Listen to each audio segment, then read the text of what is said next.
नमस्कार जय जगन्नाथ। एबे खरा दिन चली मैंगो सीजन भी चली ताहले कौन कहते मैंगो रे आइसक्रीम बनैबा। चलतु आज मैंगो मटका कुल्फी में बनाऊँगी। से मु फास्ट क्षीर नहीं जाइली और क्षीर को भल भाव पूरा फुटे नहीं।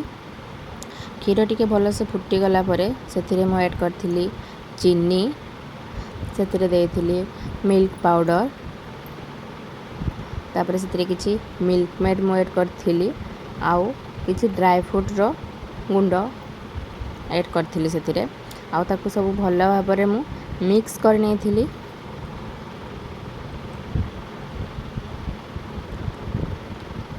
तो सबको मिक्स करनेला ताकू एबे किछि समय गैस फ्लेम बंद करिकी ताकू टिके ठंडा हवा को छाड़ी देथिली।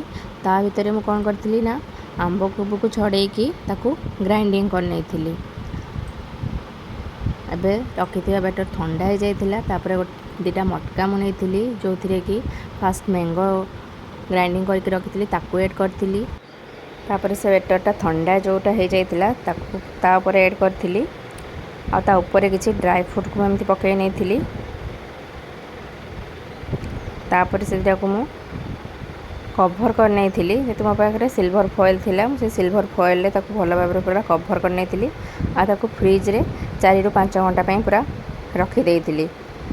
एबे देखि पारुथे 4-5 घंटा पर मोर मैंगो कुल्फी पूरा रेडी हो जाइतिला। देखिबा को तो पूरा बहुत बढ़िया लागुतिला और खाइबा को भी पूरा बहुत टेस्टी होइतिला। रहुछि जय जगन्नाथ।